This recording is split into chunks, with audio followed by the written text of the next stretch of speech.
John Eversley, Papa John, my dad. If you could describe Papa John. Ah, me. You're just mad you don't have a Papa John. Nope, I got Mark. Good old Mark. But go on. John Eversley, my dad, also known as Papa John. As Sean likes to point out. If you could describe this dinner with racers in one word, what would it be? Very enjoyable. That's 2 words. It's true. Enjoyable. And now for Dinner with Racers, presented by Continental Tire. with your hosts, Ryan Eversley and Sean Heckman. Placeholder radio sound. I'm a driver. I'm very angry. This is the sound of a driver on the radio during a race. What do you think I should order?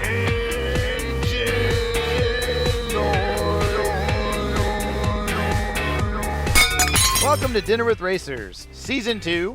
I'm Ryan Eversley alongside, I'm Sean Heckman. and we are on our way to LAX so I can get out of this Honda Odyssey that I've been trapped in for 40 days across 29 states for 12,000 miles, all courtesy of Continental Tire. Cross contact LX20. Now, this episode is very special to me because we interviewed none other than John Eversley. who is my dad, Oh, I've heard that last name. according to government records. So I wanted to get my dad on last year. We kind of want to don't put just our ideas ahead of like what the fans would want. But this one was special to me for obvious reasons. My dad's been a longtime crew chief in and out of the motorsport world. He was crew chief for Bob Akin with the Coca-Cola 962 days. He worked with John Paul Jr. and John Paul Sr. as well as Paul Newman. He ran the Panos project. A lot of things like that that really I grew up around, and that's what caused me to be the driver, racer, whatever that I am today. So I kind of wanted to tell his story more because I wanted it for myself, because screw you, it's my podcast. I'll do what I want. And I also know that he's got to see and do some really cool things, and he never tells his own story. So I figured this was a nice way to force him into talking about his racing. We ate at Ninja Sushi in Braselton, Georgia.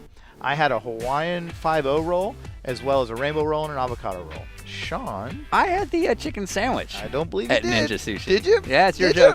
joke. Okay.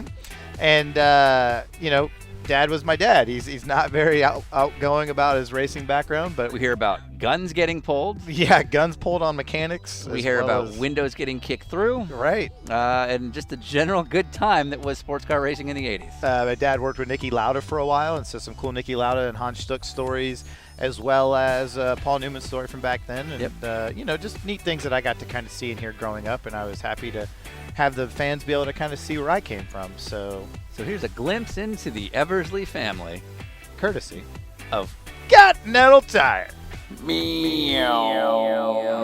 All right, we're going to start in 5, 4, 3, 2. So you'll pull up that headset right there. I got you some sake. So don't slow your speech. Yeah, exactly. I just Makes want the to stories better. loosen you up so you really tell me how you feel about things. What's happening, Dad? Just staying busy, Yeah. fortunately. Now the strangest thing to me is that see, I have this pet peeve of Americans who use British expressions and phrases as though Oh, they're more international, but they're not. So like Americans that use English the phrase. Americans who have like no British background Correct, yeah. will say that, and it's their like attempt at sounding like they're more worldly, and it just drives me nuts because it's just fucking nonsense. And here's where I'm going with this: is it Ryan? I can't say Eversley right now because there's two of you. Ryan doesn't do that, and yet I say cheers. I guess you do say cheers. I say cheers a Okay. lot, but people generally, I just think I like face all of Andy that. points it out, Yeah, but he's like, that's because you're dead. yeah, but 'Cause that's my some point. people Like, point it out to me sometimes. And I I'm would like, well, I just- excuse it if you did Yeah, it, yeah. but you don't actually do that, and I don't hear you going crazy every 4 years around the World Cup to talk about football, Well- and then 2 years later I have no idea what the hell we're talking about. Yeah, no, we didn't So, really. We weren't a stick and ball sports family. Right. Just getting into it Yep. from the get-go. Like, you brought me back from when you were working for Fitzpatrick, I think, out in Sonoma or somewhere near San Francisco. Yeah, San Diego. San Diego. That's where the shop was. You would fly, for some reason, you'd bring back 49ers gear. Yeah, because there are so many people that worked with us, Yeah. and they were in the same complex. Used to come over with boxes full of stuff, and so Max would just say, just take this. Okay. So I said, okay, I'll take Yeah. it home. But I never went there. Right. So he'd bring I've me never back. been to a football game. American football. American football. I've never Yeah. been to one. I've lived in this in the 1980s. I had tickets to the Super Bowl. I gave them away. Well, I worked for Ralph Kent Cook. But you Jack know how Kent. hard those are to get, right? Well, I did afterwards, yeah. Yeah. You know, But but even I then, thought most I'm people going to get do something else. I went out to the desert with the guys. It was a weekend off, and then somebody said, "You did what?" I said, "Yeah, I just took." And they couldn't believe it. Yeah. Yeah. But yeah, so I grew up a 49ers fan because he would bring home like 49ers swag from the airport or whatever. Oh, shit. Okay. And so I get this all the time where people are like, why are you a Niners fan if you grew up in Atlanta? I'm like, well, it's just because that's what was in my bedroom as a kid. There'd be like little footballs Right. and little jerseys and stuff. I didn't even know Atlanta had a team. Right. You know, so just kind of. And then the San Diego Chargers was one of a very good friend of John Fitzpatrick Yeah. who would come to the shop every day because he had nothing else to do because he was retired, and he'd just come down with a bunch of stuff, but that would disappear quickly because that Yeah. was local. Right. Ah. Yeah, that was closer yeah. to San Diego. Right. Yeah, Gary Garrettson, neat people. Yeah. Interesting. Okay.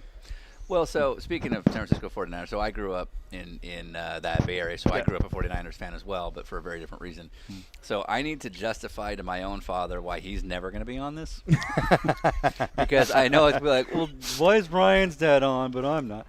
He'll never say that. He'll just be passive-aggressive about it. We're like, oh, He'll be like, yeah, I really listened enjoyed to Ryan's dad's dad's episode. But he'll say, yeah, Ryan's dad. Yeah, and I'll hear about it for 6 more times. Then my mom, who literally asked me to shut it off at one point. They were in the car, and she literally was like, "Can you turn this turn it down?" off? Yeah, he's like, she's never "It's- listened. It's my okay, yeah. So, but my point in saying all that is that, you know, whereas my dad has been in racing in a casual way as like a club racer, he he never worked in the sport the way you have. So you're here. For those who don't know the legendary John Eversley, tell me a little bit about sort of how you got into the sport and how long it dates back. 64 Silverstone 6 hour.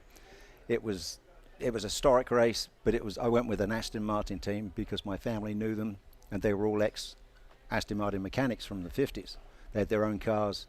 I was a tyre boy, and I had to wheel the tyres, no carts, wheel them 2 at a time, 2 Dunlop, and it was a far end, and it rained. It was raining on the way there. It was raining the whole time we were at the track. I've it was heard raining this. all the way home. I've heard the story before where it's like back in my day, we had to walk uphill to school both ways. That's what it started to sound like. It was raining the whole time. We all had a good time.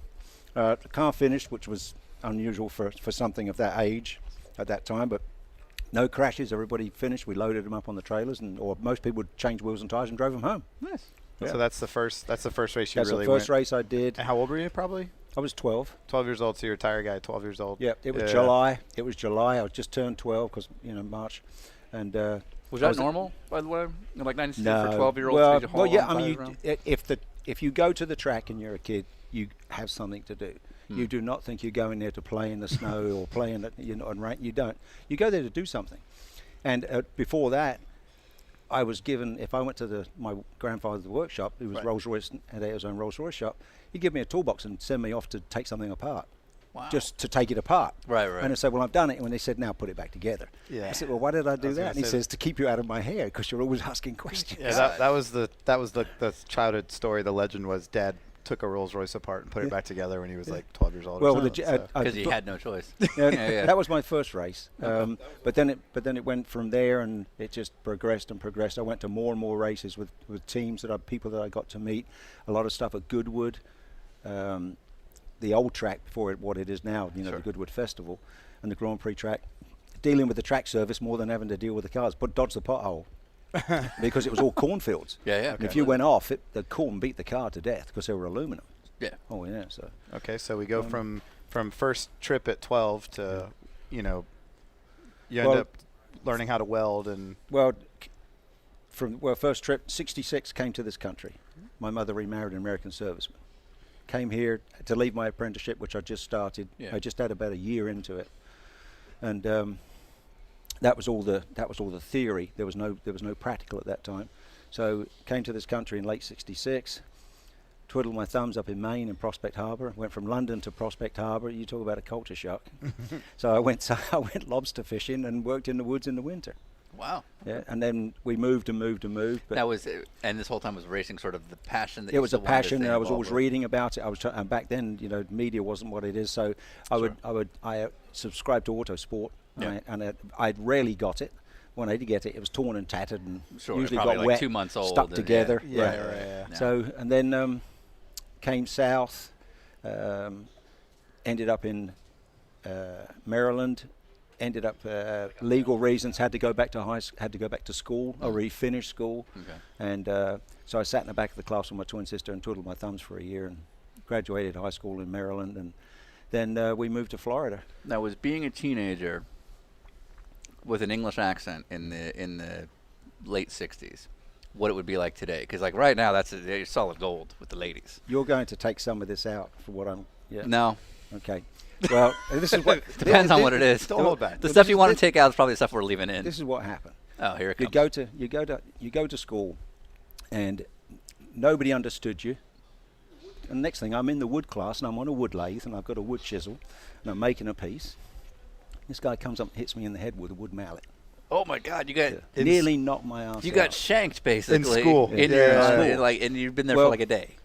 By the time I didn't wear glasses at that time. By the Yeah. time I turned around, I threw that thing. And The it's thing you had been the making. knife, the chisel, The chisel. So you made yeah. the shank. the chisel, and it stuck right there in the joint of the behind the Nice. kneecap. Yeah. Down he went like a sack of potatoes. I got thrown out of school. I got expelled.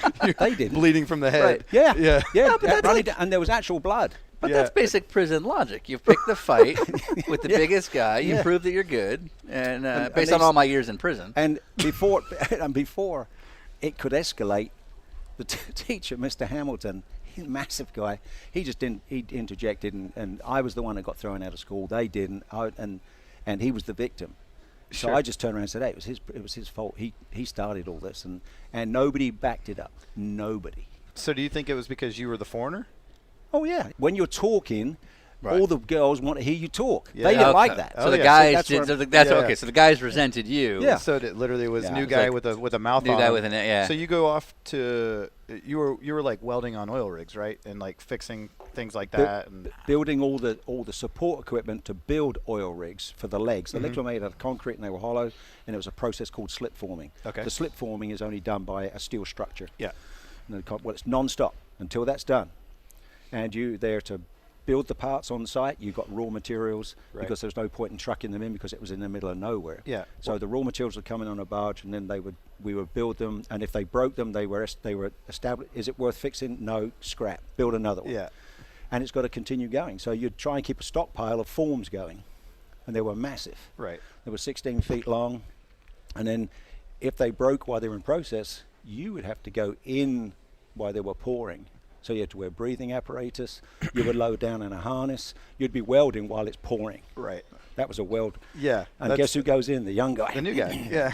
Well, I went out to an oil rig because I thought I'd try that. And I said, hell no way. Yeah. I'm not big favour of the sea, but boy, that was Where, an eye-opener. Sketchy. so where would you stay while you were out there doing that stuff? On the rigs or on? You'd stay on the rig, but we were on ground. Yeah. We were on land, just in big bunkhouses. And then once those parts were built, and then you'd have to build all the support equipment because it was specific to each one. They'd try and keep them somewhat similar, but they all had their idiosyncrasies. And and then they'd have different drawings because they were aged. They weren't all built at the same time, so Yeah. the specs were all different. So you'd build something, and then 90% of the time it fit. The other time you had to go and make it fit. And so that kind of set the tone for the rest of your career because you became very. Yeah, I enjoyed the fabricating, and Yeah. then I did welding technology, so I got that as well as a degree, but not anywhere near like mechanical engineering. Right. Well, that's what I was gonna say. Is this whole time? I mean, you're welding on oil rigs, but obviously racing is And, still where you want to be. and making not just the oil rig stuff, but also making what was neat is all the living structures. You'd make everything, the frames for everything. So there's a lot of fabricating involved Yeah. as well as well. Oh yeah, you're basically building Yeah. a functioning environment. But my point is, you didn't learn what you were learning to work on oil rigs the rest of your life. Oh It no, seemed like you, because I knew it was a contract. Right. Yeah. And well, I'd made enough money after 18 months, and the contract ended, and we were given a few months' notice to buy my apartment, buy my car. All Yeah. I needed was a job to put food in my mouth. Yeah. Which and how old are you at this point? This was 72, so I was just under. I was 19. 19. You got your own place paid for. You Yeah. got your own car paid for. Yeah. And yeah, you got the whole world Yeah, ahead of yeah. you. That's Yeah. that's like I don't know 25-year-olds now that have their own car paid for, their own house paid for. You know what I or mean? 37. So what's the next step after that? What happened after? Yeah, there was a BMW, right? 72 was a big thing. Yeah. There was an ad in Autosport. It was for Porsche, BMW Motorsports. Right. And so you had to go to Chiswick, Chiswick is a suburb. Well, it's just on the North Circular Road of London. So I drove up there, walked in, said, "You've got an ad in Autosport and public relations." I had to sit down. I waited for quite a while, and they came down. They gave me a small, quick interview, and wanted to know what my education was. And he looked at me and he said, "You've got all this already?" So I said, "Yeah." He said, "When did you start?" I said, "When I was 14. Oh, okay. So he gave me the interview, said thank you, and he said that there were 2 job positions available. And about 3 weeks later, I got a phone call and said that I got the job. But the prerequisites were things like you've got to be single, no attachments, passport, ready to go in 3 hours, anywhere. Yeah. I like that they could require you to be single. I was going to say now that would be a lawsuit. It's not legal. Yeah. I actually think it's a great requirement in this kind of sport. Yeah, probably would it's save just a lot of families. They Yeah, it want would save a this. lot of family. Well, and it saves you heartache later on because when the guy starts bitching about more time with his kids. Right. Yeah, But, because you turn around and knew say, what this "Well, was." I've got Yeah. my kids to pick up. I've got to take my wife Yeah, to this." you're Yeah. avoiding all those now. hassles. Yeah. Yeah. But But that's what started that, and then the BMW thing was just a lot of traveling. And which program was that? The BMW program. Formula 2. Okay.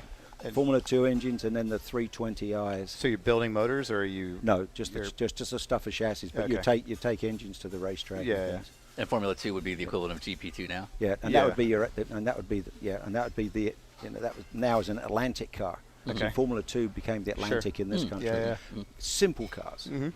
So around 1979, you get asked to be a part of the M1 Procar. This was 78. 78. 78. It was stay in England and not travel to Munich to work on CSL and stuff like that, because they were all hand built at BMW Motorsports, which was a separate entity of BMW. Right. All motorsport cars, all M cars were built in one workshop, very small. And so then the M1 program was starting up, and they had to have somebody build the car. So Ron Dennis, Yeah. Procar, Neil Trundle, Sam, Right. Ron's secretary, they all got the contract, and in that building, guess what? There was Formula 3, there was Formula 2, and upstairs we had an elevator was M1s. Every brand new M1 would come streetcar. Which is Procar, which was like a subsidiary of McLaren, basically, right? Yes. Yeah. Yeah, because at that time it was Ron Dennis. It was McLaren was there, but Project 4, that's where Ron's office was. Yeah. That was a good program because it was get the complete cars. Objective was there's no time. They're in a hurry. We've got to get all these cars built. So to get complete street cars, 0 miles, and strip them down, make race cars out of them, but make them all the same, because they've got to be inspected. And this was basically, for if you're not familiar, this was kind of like the Porsche Super Cup at the time, right? Like Yes. identical cars, All identical. and they would get Formula 1 drivers to come drive them as Yeah. well as other. Yeah, there was a handful of cars. The factory would have 6 cars, and they'd take them on open transporters for publicity. We'd support every European race, Yeah. Formula 1 Formula race. 1 race, yeah. And so if the first fastest qualifiers of F1, they would get an M1 to drive in the M1 race. Well, if they've got their own ride, like Niki did, Yeah. or Stuck did, or PK, Yeah. then you had then you would have 8, 9, 10, 12 Formula 1 guys, Right. and their objective is to get to the finish, and they didn't care. What they- Sometimes they had to be harnessed about demolition, but the Well, it meant you always had work. and Right. yeah, A lot of parts were made. that program went on and on. It was good. Monaco was one of the things you never forget, because it's like you do Indy, you go to Indy, you go to Monaco, you go to Daytona, you go to 24 hours. You never forget because of the atmosphere. Yeah, it's such a big The deal. people, even though it's a pain because you've got no pit area, you have to carry everything. You have to walk a long way. Well, guess what? When you're young, it doesn't matter if you have to carry 2 wheels and tires. Yeah, you're in Monaco. That's your job. Do it. Yeah. Yeah. Two of the stories that come out of that for me that I remember you telling me as a kid was Ron Dennis would, at like 4:50 every day, stop what he was doing. He'd come out, put on a like a coat basically, and he'd help sweep the floors. If you typically you're not a 9 to 5er. You work until the jobs are done because there's a specific amount of work that has to be done. Ron would come out, you'd see him out, he'd put a white coat on, he'd start sweeping the floor, cleaning the benches off, and then ask if you for food, and he would be very present. Yeah. He was there, he was a part of what was going on because he knew the schedule as well, and it took people to do that. Yeah. It wasn't going to get done if you didn't have the people, and not everybody's experienced at it, but the ones that weren't experienced, if you work with, there's usually 2 to 3 people work together, and the drawing department was upstairs. They could see down, so they were making drawings as you're going because it was an evolution thing and had to be done, no time to spare. And he would come around, and then you'd see him during the day. He'd have clients with him. It was a business deal, and then in the evenings you'd see him with a coat on, and he'd be cleaning up. Yeah. How closely did you work with him personally? Just that was it. Okay. That was it. I mean, but he was right there. Yeah. He'd ask if you needed something, and if you needed something, he would make sure somebody got it. In the meantime, what else can you do? Right. In other words, that's not your only job. Right. And he's always kind of praised the philosophy of everybody just contributes, and there really isn't worried, and it seemed like that's true. You know, some people say it's a family, but it's an integrated part, and he tries to make you feel like you're part of it, not just make that. Yeah. Yeah. He knows your name. Yeah. Yeah. There was nothing, it wasn't like he just knew everybody's name and came up and chatted with you, but it's like if you needed something, and it's not, he didn't want to be distant in any way, but he had a lot going on. Yeah. Yeah. So the second part of that is you got to work with Niki Lauda. Yeah. Yeah. And that to a lot of people is like pretty big deal. But you talk about it like it's because you like the overall aspect. I'm looking at your face right now. You're like, eh. That's what I was about to say. The thing about my dad is that he does not ever brag. He's proud, but internally he never.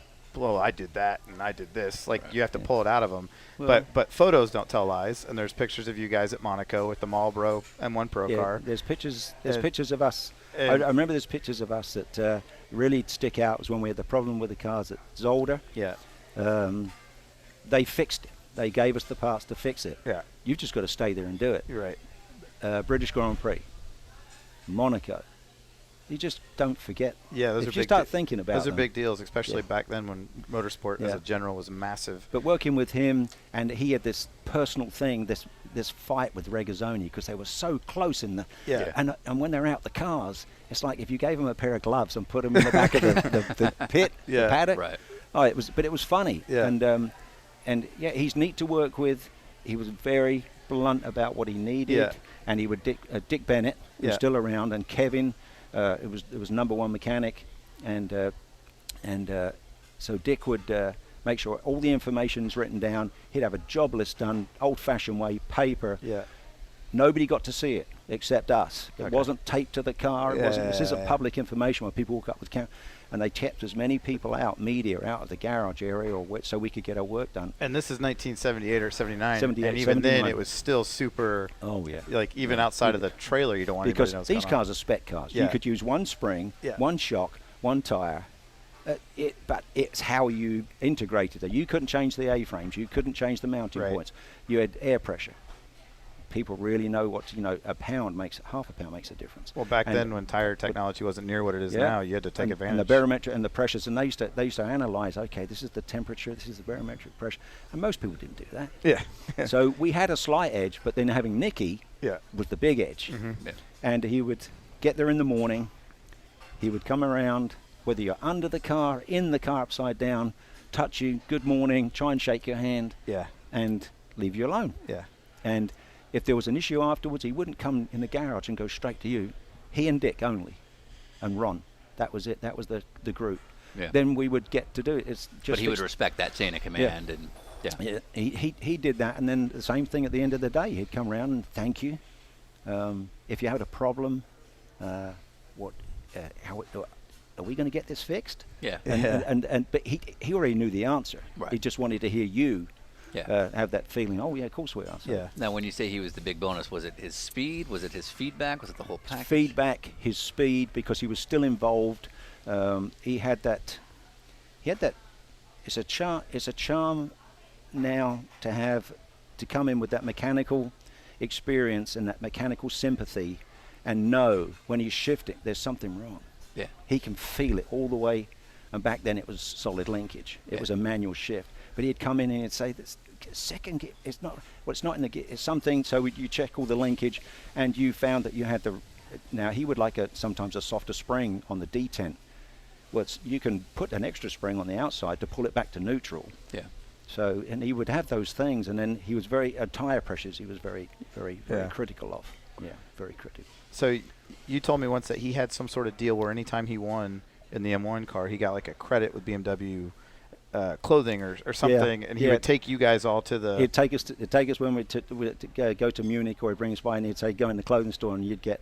I mean, I remember when I first came here, I still had the BMW zip-up cardigan with all the emblems and the 3 Brownell stripes, and I got the leather jackets, and then he'd come around and he'd just give us wallets, BMW Motorsport wallets, key rings and stuff, and yeah, it'd just come around and do that. It's just something he would do.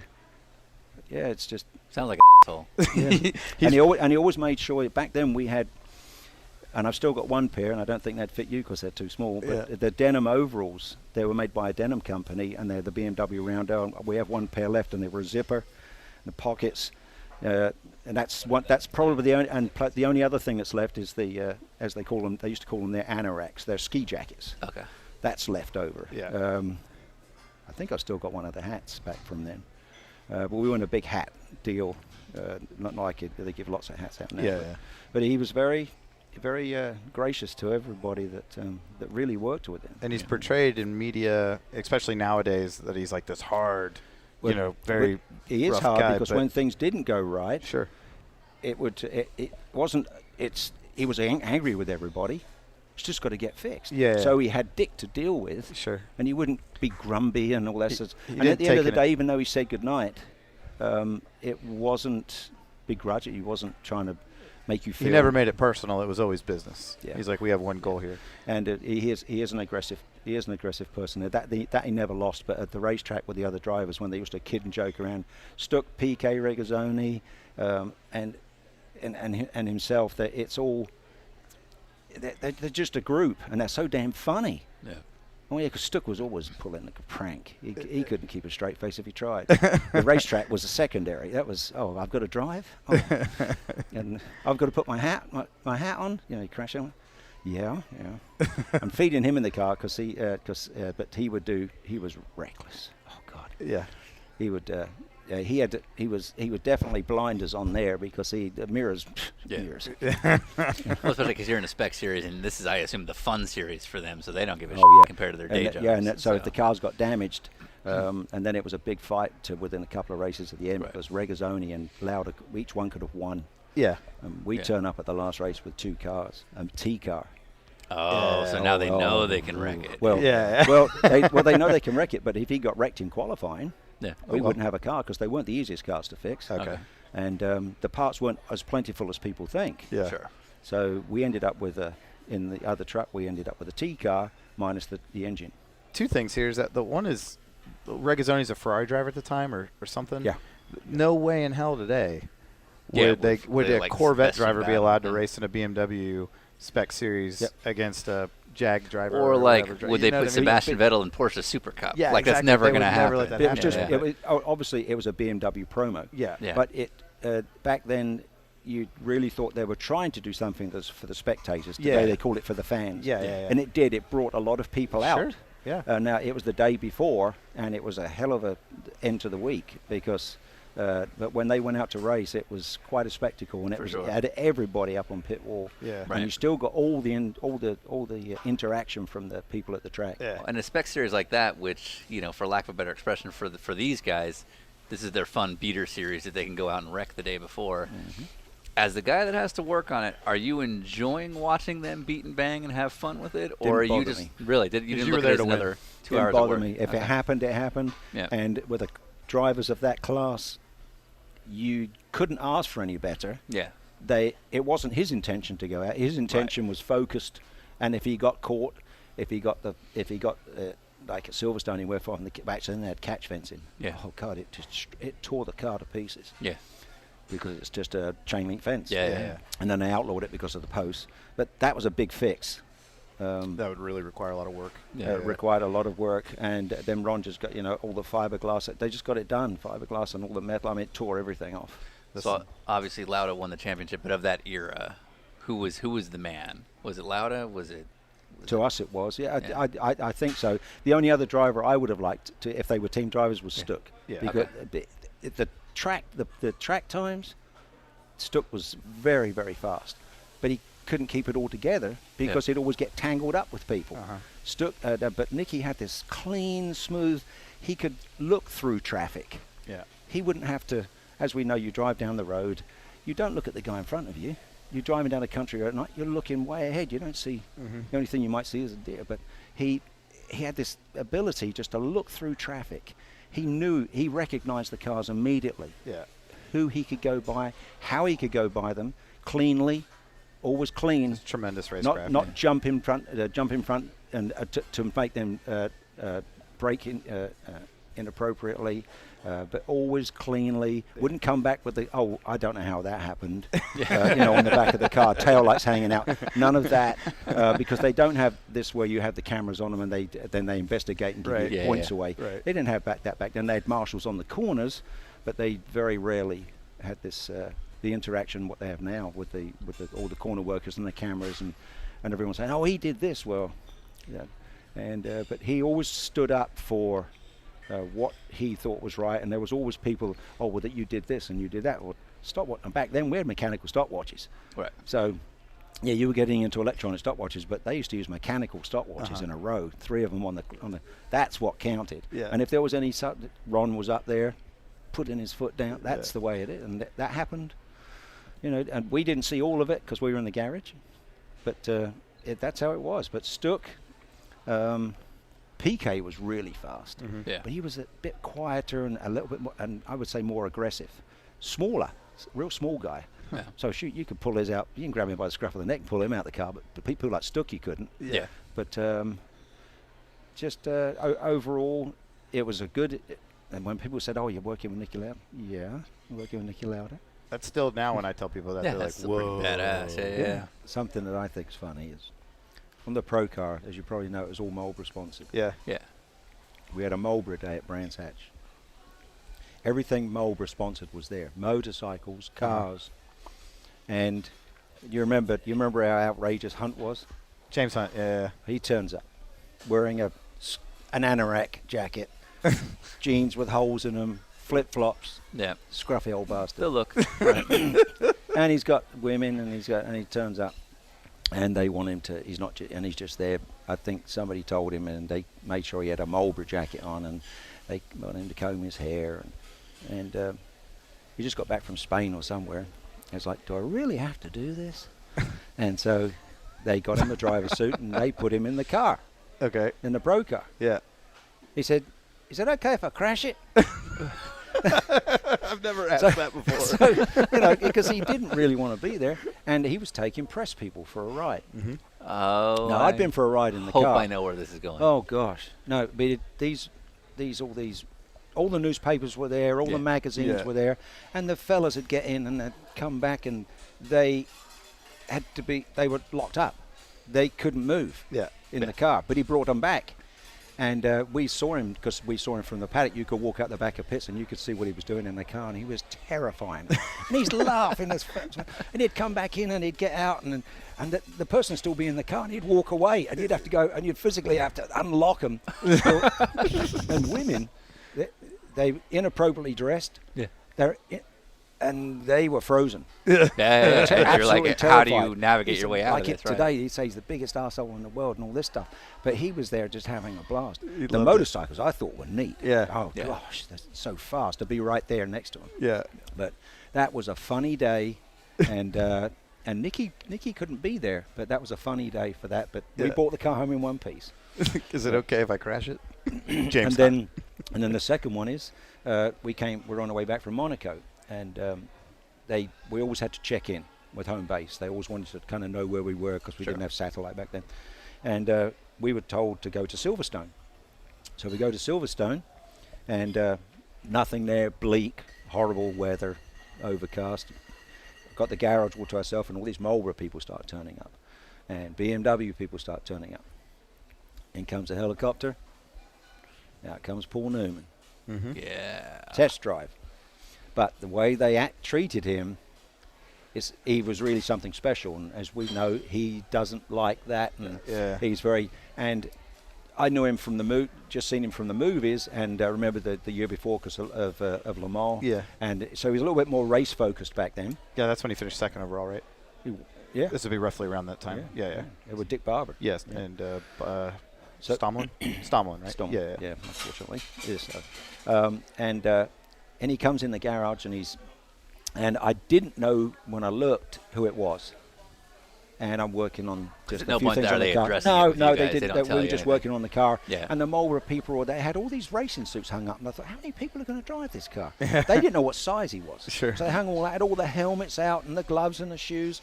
And so he came in, and when he did that with his glasses, and he hangs them on one ear, I saw the eyes. I knew who he was. Yeah. Right. I said, damn, can't believe, forget about Niki Lauda. I can't but that was pretty neat. He did that test drive because he was looking for a car to run in the US, not to run in Europe. Yeah. And he was in Europe for Monaco. So he To make came as by. well. Right. And so that was pretty neat because the times were really good. Yeah. Yeah, really good. And it just took adjustments of tire pressures and things like that. They made him comfortable in the car because he wasn't as slim as you and I know him from the Lotus day because he was a bit fuller, but to fit him in the car, and it was really good. Yeah. Good experience. Okay, so that's 80, starting into the 80s. That's 80. Okay, Yeah. so But you you're go. still in the UK this whole time. Still in the UK. Yeah. And then the M1 program, I saw an ad in Autosport again, and it was Porsche team, US based, and I thought, well, M1 program's came to an end. Had a good time, and there was a job opening with VW to build British Saloon Car Championship cars, Audi 100s. Well, they were all left-hand drives.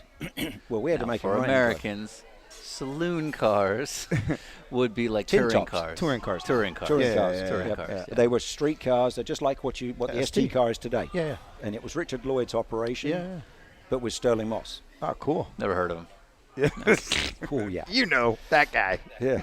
So we built some cars for them, and that was, and I still kept in touch with Arnie Arani was the guy in the US, and he worked for John Paul Sr. Oh, He was okay. on the legal side of John Paul Sr.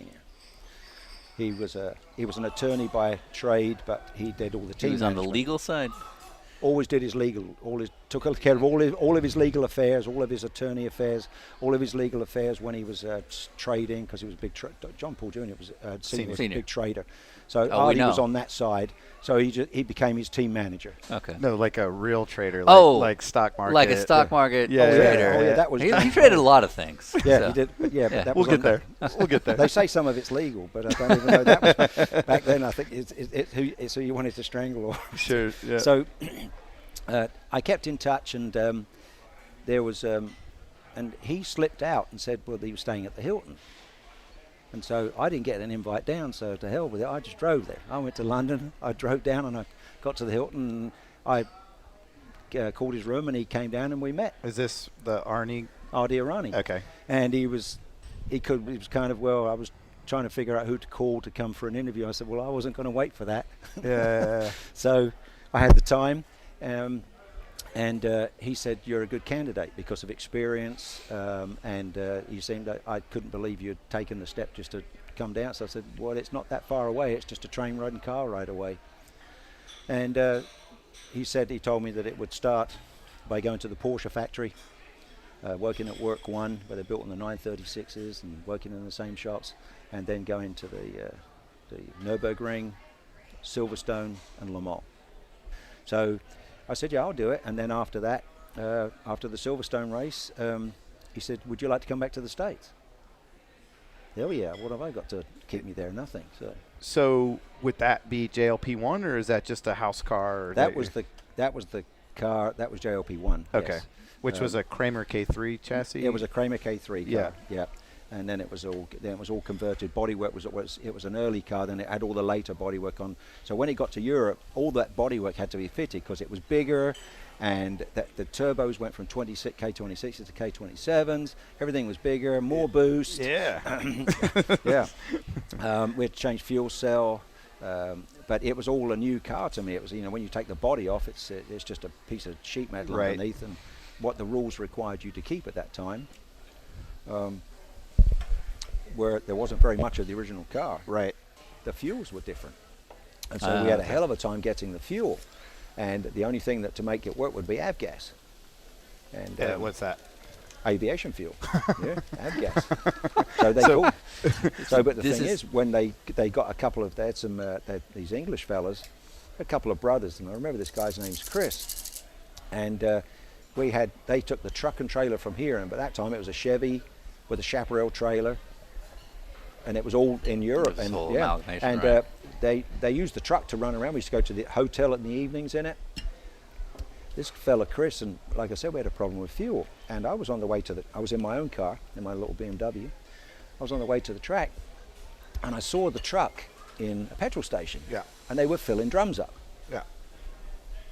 And then we had the problem with the engine, and I'm going to the logo on the totem pole, and I just said to Graham, I said, "You've got this problem." I said, "Why did it happen?" He said, "Well, we've got bad fuel." I said, "You've got low octane fuel, you haven't got avgas." He said, "No, we've got avgas." I said, "How do you know that?" And he said, "Well, Chris went and got it." I said, "Well, the last time I knew, you couldn't buy aviation fuel in a petrol station." Yeah. He said, "What are you talking about?" I said, "They were down the road filling the drums up in the, you know why? 15 pounds a gallon, and it's 3 pounds a gallon. Dollars. Yeah. 15. Yeah. Yeah. So where's the Right. where's the difference? Where's the money? It's in in his Chris's pocket. pocket. Okay. So we went through we detonated all these engines. Unfortunately, we were working with at Porsche. We got to go there, and it was quicker to get the parts, and Graham knew how to fix it because it was cylinders and jugs, but he had to go over so many times, Yeah. and he was overworked. And we were at work one, and John at that time had one of his 6.9 Mercedes, and we were at the factory, and we were working, and Graham said, "Don't go outside, Chris has just arrived." Oh. Well, by that time, John had found out what Chris had done. Okay. This is a guy that And- later on in life would shoot an undercover agent John 6 Paulson. times in the Yeah. stomach Yeah, and not kill him, but tried to. Yeah. Right. Yeah. Okay. But cool. we were at the factory. So this and guy stole money from him. Yeah, but Yeah. Graham came and he blew up all these engines, and they didn't finish the race. Right. But John, apparently, what we didn't know, had a 38 with him. He's outside, and he's got the 38 nearly in the guy's mouth Oh. outside. Yeah, yeah. Oh. He's going to blow his head off. Oh. He did not. He didn't. Now, did you guys? I'll let you finish. I'm sorry. He didn't even stop or slow down. When you That- guys. Graham said, "Don't go out there," and he told us what was happening. And he told Cliff, "Don't go out." Cliff's the Australian, and he went out there. Nothing stops. Like a sheep herder, he was straight through the Witness, door. right. That's a second rip on Australians today. But he's a good guy, Yeah. But he was very rash but straight out there. Gotta see it. And that's when he came in and said, "He's got the gun, he's nearly in his mouth, and it's up against his throat." And that's the last time we saw Chris. He never helped him get back to England. He made sure he didn't have anything to get back. Well, if you think about it, it cost him how much? Not that the gun thing's Yeah. okay. Yeah. Yeah, but he had not that's what okay. I mean. But he had it But there like- back then. He still yeah. had it there. Apparently, I guess he had it in the car somewhere. Right. Right. Ready to go, like yeah. up in the dash. But, Jesus Christ. and then Oh, I- because he shipped the car over. they shipped Because the you wouldn't car be able over. to have a 38, That's would you? right. No, Ah, no, right, over 'cause there we're you in couldn't Europe. have guns. Yeah. Jesus, what do you want a gun for? You just take a club and beat something. You don't shoot them. Right. Right. We hit You things take their with sticks. kneecaps out. Yeah. So John Paul Sr., who we now know today, had sort of many questionable dealings. Were you guys aware of that as you were doing it? Did you kind of look the other way, or just conveniently? I personally didn't know what was going on because I was oblivious to it. Right. Back then over there, we finished all our race and we came back to the States, and that's when I was asked if I'd like to come back. I said, "Yeah, sure." Yeah. One thing, of all the people that said about him, and I haven't spoken to him or heard of him in all these years, but he was again super fair. Yeah. Sure. If you worked, you got paid. Yeah. Yeah. He made sure of that, whether he was out of the country or where he made sure that somebody at that workshop, particularly his secretary, would make sure you got paid on that day. Right. Yeah. There was no hassle about it. I can't tell you how we got paid, but well, I can. You can discuss. You got cash. Well, he paid us in cash. Right. Nobody Yeah. knew I was here for 2 years. Right. Wow. But after that 2 years, in '82, I had to get my minimum wage in a check and then he paid you your balance I see, sure. in a little brown envelope, and he always made sure the envelopes were a little bit short so you could see the money sticking out the top. Yeah. They were. Well, that's some gangster shit. And he would Gangster and he would write your name on there, and it was his handwriting. Yeah. And at that time, Junior was. John was very, very strict with his boys. Yeah. With Mikey, his youngest son, because Mikey, his youngest son, is a pharmaceutical dictionary. Okay. It was just terrible, because John wasn't there and the kids were just left to loose. And Tonya, his daughter, again, terrible. To see how kids grew up that way with that much money and to have everything and then to just blow it all away because of dope and all that stuff. Yeah. And you'd see them and it was like, hi, and she'd walk right by you and just in a haze or something. oh yeah, and then Graham had come out laughing because Graham's engine shop was between the workshop and it was in the air-conditioned showroom. John would come in the facility, like the police had chased him, fly through the workshop in the Mercedes, lock it down, close the doors, and you're working. You're being chased by the law because he's doing 200 miles an hour up 316, which stopped there at that time. You didn't continue on to and so. I mean, was his reputation pretty known then as well? Well, no, it's just at that time for things I was finding out. You asked if I ever knew anything. Well, I didn't. Right. And then Phil Creighton, who I ended up Phil Creighton, Transatlantic Racing, and then became Essex Racing with Mike Gouet. Yeah. Yep. So he's still around, but I ended up staying with Phil and Fiona, and so I didn't have to live in a hotel. Yeah. And then Phil started telling me about things, and I said, "Oh God." Well, I'm enjoying the racing so much and the traveling. And you guys are successful. And, you're winning a lot of and we're stuff. having a good time. And so he said, just keep your head down when you're at the shop, and if you see any strange guys come in, just don't take. Fine, just get. Well, I assume that's part of the deal. You just look the other way Yeah, just look and the other pretend way. like you have no idea. It's a lot easier. Right, especially at this So point. you're working 10 o'clock. How old are you now? You're like late 20s? Yeah. Yeah, so you're just like, oh man, what am I doing here? Yeah. So This is Phil great, said, but I'm scared. Phil said, if anything happens, I'll let you know, and you know where the airport is. You can run back to So were England. You could take off. Because for the first couple of years, you're still not legally there, right? That's correct. Wow. So I'm just here, and I didn't have any intention of going back. I was just traveling around. Right. When you drive somewhere, you make sure you don't go stupid and get pulled over. And Yeah. But back then, they weren't checking for green cards. If you were a good boy, they'd leave you alone. Mm-hmm. I got plenty of speeding tickets, but I didn't. I didn't do anything really stupid. It was just speeding. Yeah. And then I was in the workshop one night, and I was there the night when one of these big U-Haul riders, I think it was they call them Penske trucks now, Yeah. came in. Apparently it was full of bales. Yeah. Came out Louisiana. Pot.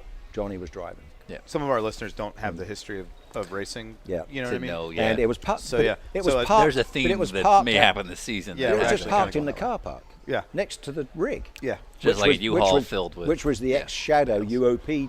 Oh. People know it was the long black ex-UOP Shadow tractor Can-Am trailer. team. Yeah. Long-nosed Kenworth, Yeah. back then big flashy. Well, it had been in storage in California. It arrived to us. All the chrome was rusty, so that was one of Dan's jobs. Polish that shit. Well, you can't polish rust. Right. So, so they got it all up to, and what they couldn't do, they ended up painting black. But that was the truck we used, and we ran all over the country. Because the chaparral just wasn't big enough to take everything. Sure. So this Penske And truck's sitting out front, Sitting out in the car park, yeah. filled to the brim with pot. And Phil then told me, he said, there might be some people around here tonight who might not want to be here late. I said, okay. He said, I'll let you know. About 10 o'clock came by. John comes in like a bat out of hell, and he was focused on one thing that wasn't us. And Phil came out of his office and said, we've got to leave. There was a job list like this, and we had to leave. Yeah. Yeah. So we left and came back, and the next morning it was gone, and John was gone for days. But one of the things, John would not use the phone in the shop.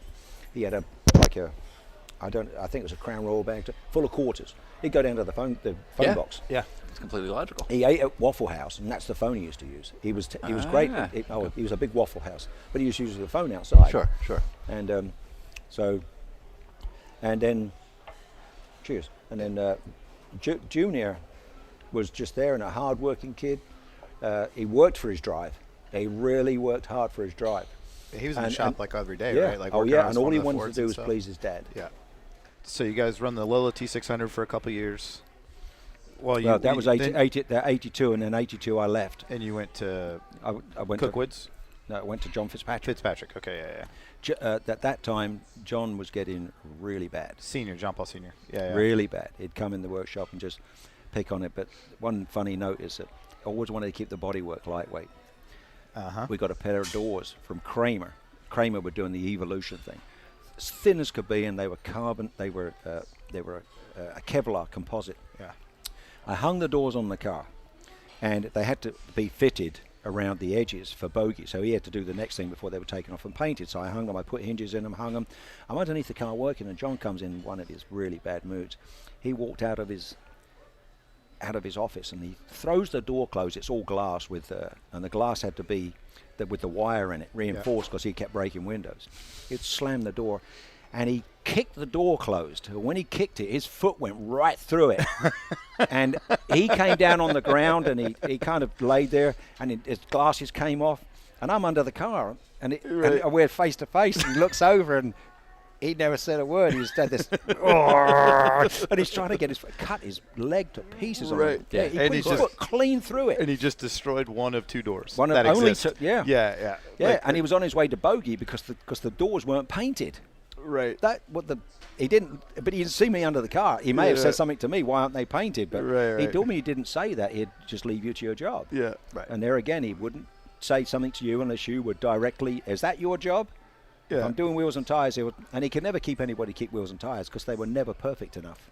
Oh, the kids, sure. Yeah. Even though he was paying them high money, Yeah. they would Right. just jerk off. Right. So, this is when Mom comes into the picture, right? Yeah, mum was the travel agent. Yeah. And this Mum, is when Jessica. And this Mum. is when they used to deliver tickets by hand. By hand, Right. and Mum Okay. Mum carried a 38 because she would do it with a lot of her clients. She would deliver the tickets to her corporate customers, and in this case, John would pay her in cash. Yeah. Right. So she But nobody had to know where. She knew where he was going, but she wasn't Nobody allowed else. to tell anybody. Yep. And if you got that much cash. Yeah, my on mom you. was protecting drug dealers. Yeah. So, Yeah. street cred. Yeah. So we met, and she was my travel agent as well. And talk about Mum. Yeah, well, just a real quick background. Yeah. So basically, She had an apartment. She had a spare room. I needed somewhere to stay. She wasn't there because she was always doing fam trips, familiarization Smooth. trips. And when I was there, she wasn't there, and the other way around. Smooth. I know. You're not. No, you're way off. No. Yeah. What? Nothing. He thinks that's how you got in with This her. is the angle. Yeah. No, not at all. Wait. No, All right. Keep going. no, she was just my travel agent. Yeah. Yeah. All right. And then I went off to California, and she wanted to come out and see me, and then I came back, and and we talked about. Oh, you're Well, telling. I need to stay in the country. Yeah. So I was a true green card marriage. No Yeah. kidding. Totally married Wow. just for Just a green card. just So for the- just platonic. sham wedding. Wow. Yeah, so we had a wedding at Grandma Pam's, Yeah. which is it was got married to stay in the country, and I went back off. I went back off to. Which was the thing to do back then, right? Like, wasn't Yeah. everybody doing? Like, Yeah, all the English everybody- guys were like, yeah. I got Okay, Australians and English guys were doing it. And Totally get it. But how does I that conversation happen? I mean, yeah, you guys. Well, my mom's really cool, so she probably was the one that was like, "Hey, when they kick you Well, out, just-" she offered. Yeah, I knew it. She offered, Yeah. and I said I would pay her $500, and she said okay. Well, she'll say in a conversation if you get talking about, she'll look at me and say, "You still haven't paid me that $500," and I say, "It's an escrow, honey," and that would drop it, and you'd carry on. Right. But I went back off to California, and John Fitzpatrick.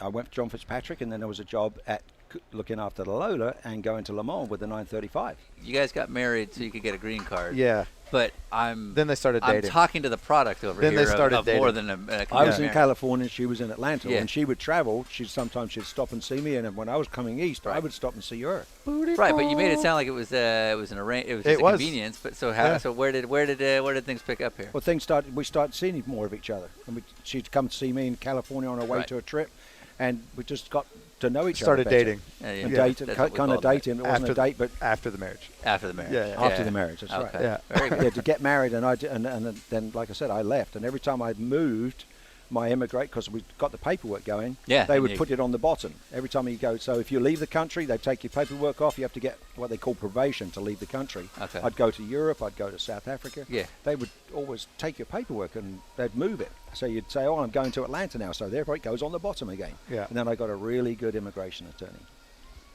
Yeah, really good, and he'd got it done. Happy Fair with that?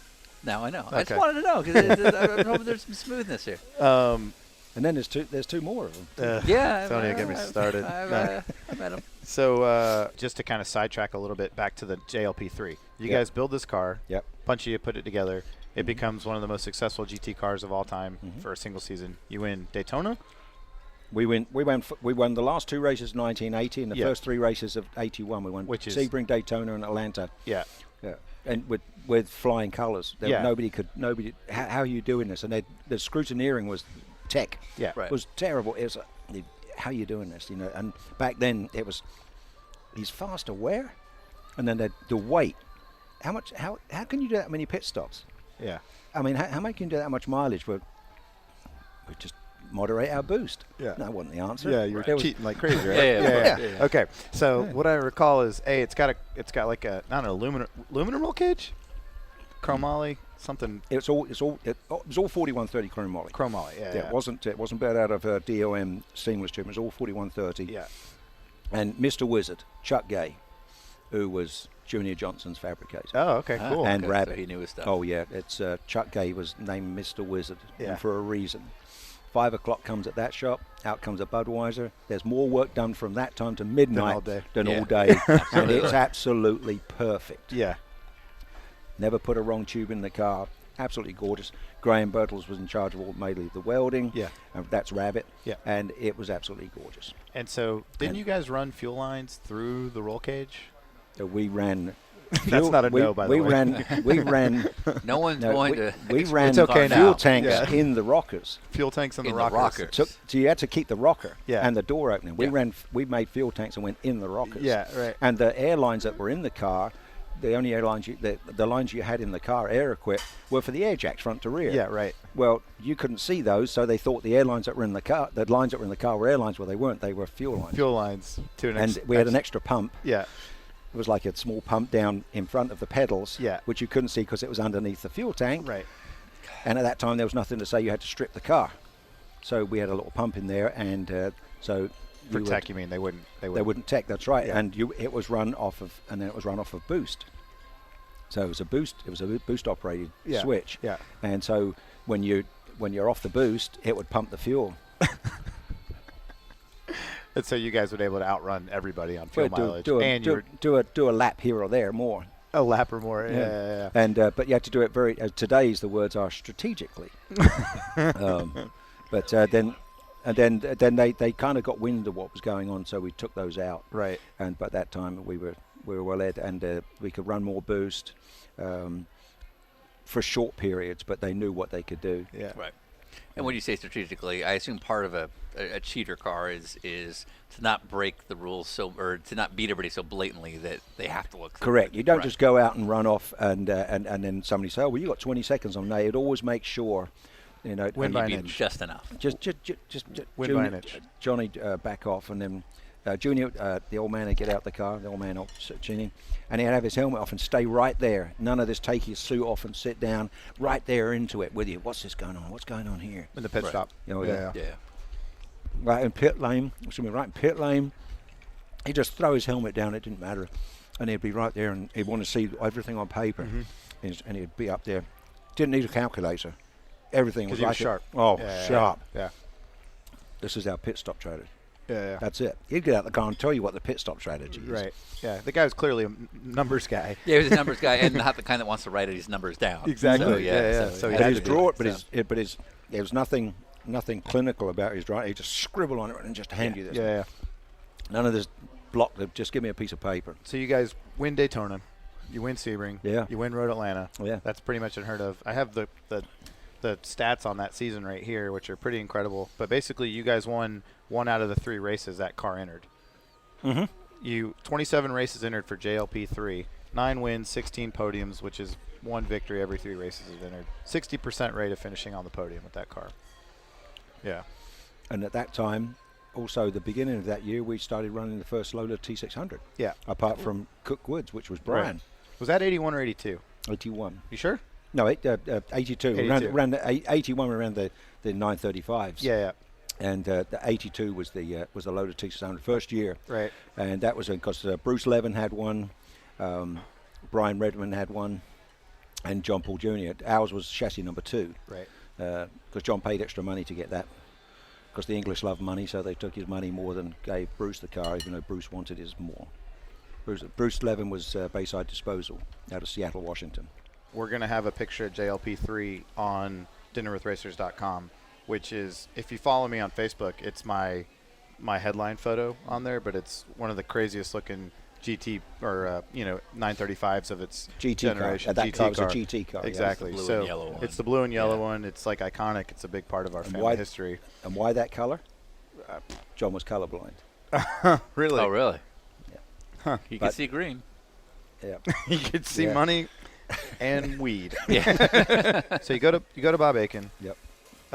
You're crew chief with him on the 962. Well, I came over as a mechanic Yeah. to build the car because it was at Franz Blum's Racing's workshop in Tucker, Steel Drive. His son Thomas now runs Flying Lizard. That's right, and he's got yeah. a very successful strategist, as Yeah, they call it. yeah. Super young kid. Worked in that shop with Bill but Franz and Bill ran their streetcar shop. Mm-hmm. They needed somebody to bend the back corner to build this car. Plus, they were having Fabcar build a chassis. Yeah. And so I took over from kind of Jack Ansley from the Coca-Cola days. Yeah. That was in '84. And then they built the new chassis at Fabcar. Well, they didn't build the whole car, they built the chassis. That came over. So it was build all the brackets again, fabricate all the small pieces inside, right. make the body fit how we wanted it. They kind of stuck it on. Yeah, it works. And then it was all Porsche suspension. So it was off the Porsche truck if you had a problem. You didn't fabricate. But it was your, but it's a Fabcar tub. Fabcar tub, Fabcar suspension arms, and some little bits and pieces that David likes to make. He's really good at doing his idiosyncrasies to the car. To me, Bob was a gentleman racer, and then he would get people like Sturck and Wallach. Right. Real good guy to work with as well. Well, he kind of sets the tone for today's gentleman driver because he was a wealthy business guy, but also took his racing very seriously, could compete at a high level, got to do a lot of big races and big things. And he's kind of like who I reference because he didn't need driver rankings. He was happy to race against factory efforts. He's like, I don't. Oh yeah, we had John Osteen in the car and Jim Mullen. Yeah. And the body damage was incredible. I mean, what we'd go through, and then Jim turns it on its side. He goes over the guardrail, and it's in the woods on its side at Elkhart Lake. Elkhart Lake, right. It's stuck in the trees there. Didn't it go up in the air? Was that where it went up in the air? Okay, yeah. So it went up and it got stuck. There's video on YouTube of the thing in the woods, sideways between trees, resting on it on the body where people are trying to figure out how to get it out. It was like, will it come back with anything on it? It's could you focus on? And Jim was very much of a gentleman racer, but he had enough money to give Bob. And John Osteen was very fast, right? And from the smaller ranks of Porsche as well, 924s, 944s. Sure. That was our driver lineup, and then we'd get people like Sturck, and then super guys. He's the man. So you run the Coke thing for a couple of years. You start your own shop, Global Motorsports in Atlanta. Yeah, in '86. And then don't really do a lot of race. You do like club racing and vintage. Just some and club racing, historics, and you'd get like almost every year. It seems like somebody would hire you to go to Daytona and help out for the Rolex or whatever Sebring. So then, while you're doing your thing, you end up with Lotus Sport and the Bridgestone Supercar series, which was also based. Lotus North America was and that based was Jack Ansley. Jack Lawrenceville. Lawrenceville. Yeah. And Lakes Drive. Yeah. some of the drivers you got to work with were Doc Bundy, Bo Lemler, Bobby Carradine from Nerds, that one guy, Paul Newman. Oh, that guy, that guy. And so story that will always be very important for my childhood was when Lotus Sport was kind of shutting down, and that was kind of like what Bridgestone, or it was kind of like World Challenge GTS is now, basically. Yeah. It was Escort. Escort World Escort Challenge, And as that team kind of started to shut down, Paul still wanted to do one more race at his home track at Lime Rock. Yes. And so I want to say 10 or 9 years old, and you were driving the truck and trailer up, one car effort, and we're using our truck and trailer. Yeah. And we go up and I'm 9. We go up and support the race at Lime Rock for Paul's. And they had track. a motor, an RV at the track. And we were on grass. And, And Paul was just wanting to race. And where did we stay? With Paul's. At their house. Yeah, with him and his wife Joanne. Yeah. So we did that weekend, and he ended up crashing out in the downhill. He dropped wheels coming on the front straight right in front of me and had a big crash. Yeah. But we got to spend a lot of time with him, and he was super friendly and loving. And friendly. So and was his wife. there was time when you would because you had your bicycle with Yeah, you. yeah. And Paul kept taking it. Yeah. And you thought somebody had stolen it. Yeah, it's like And we he's got in- robbed. and he's riding, but he's not riding in a straight line. He's just riding just like you saw in Butch Caddy's right left to the right. Yeah, he's got his he's standing on the casual, seat. and you just treat him as a person. That's what he wanted. Yeah. And when the cameras came out, he wanted to get away. Yeah, Sure. But when he focused and when he was talking to you, his sunglasses were off and he was looking at you. He Yeah. wasn't Right. seeing.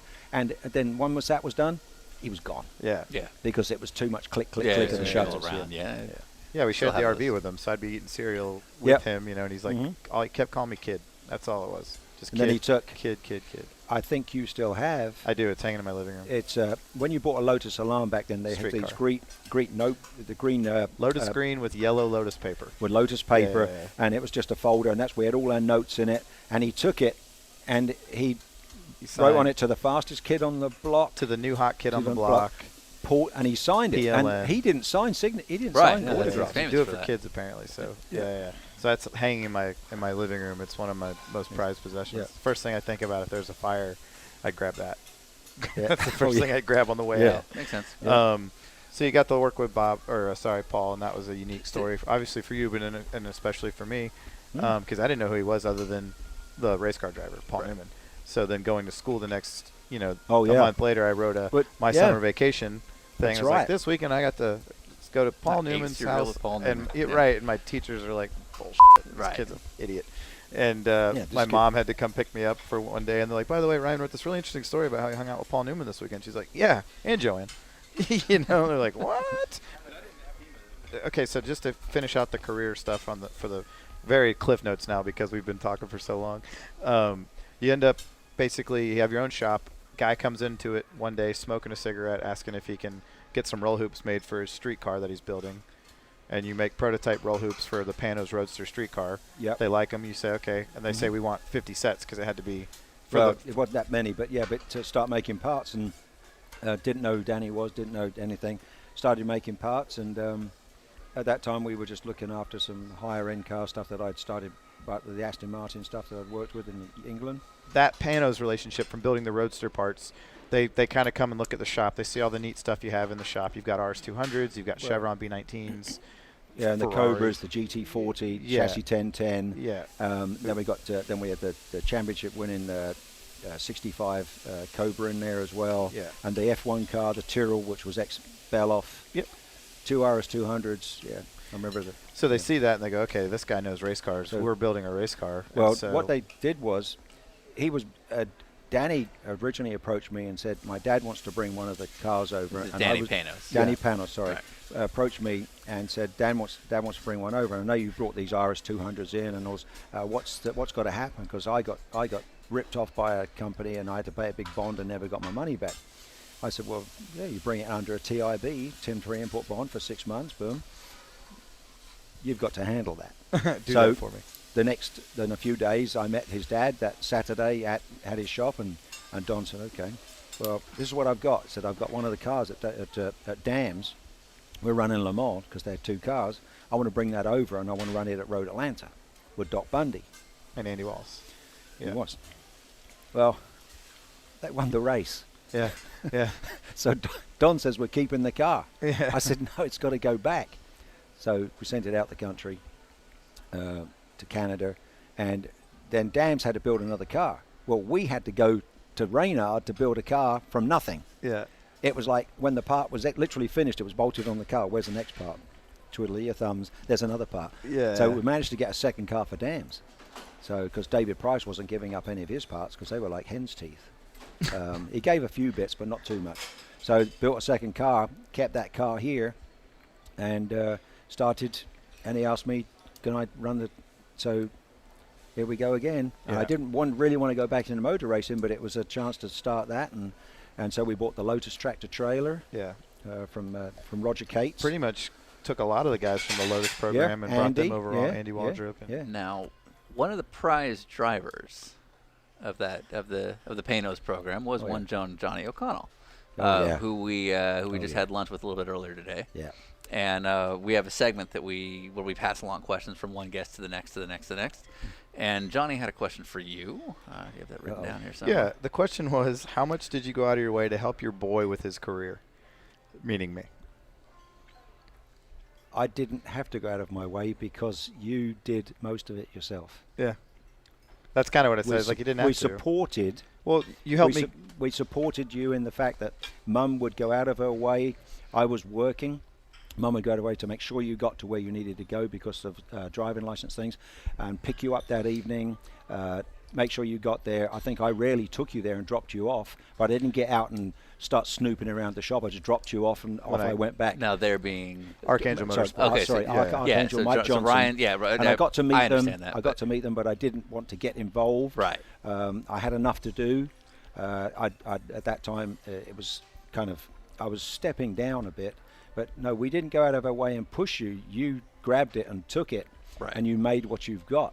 Yeah. If we could have, if the shoe's on the other foot, if we just shoveled money into, I don't think you honestly would be where you are. Yeah, possibly. Yeah. You might have a known name, but to me, it's more satisfying in what you've done.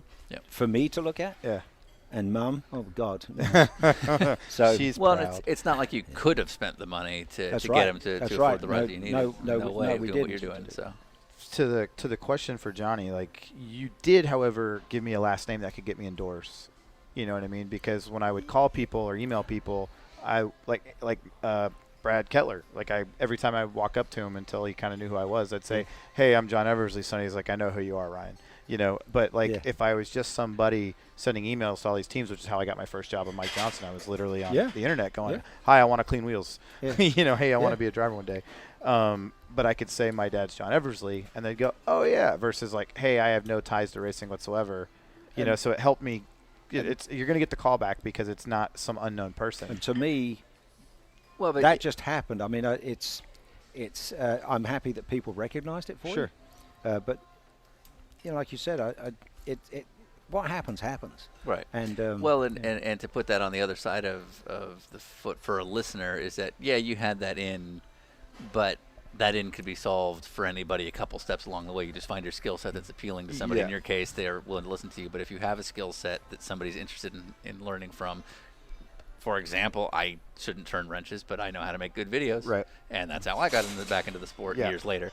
And so I would hate for somebody to be like, "Oh, well, he has a last name, no wonder." And that's not good enough. Oh no, for You know sure. what I'm saying? Yeah. But it definitely helped get a return phone call. Absolutely. From people, or when I was, especially when I was trying to find rides, I could say, "Hey, Kevin Doran, Right. my dad's John Eversley." He's like, "Oh, okay, yeah." Well, so because was it clear that Ryan that you wanted to be a driver, or just that you wanted to work in the sport?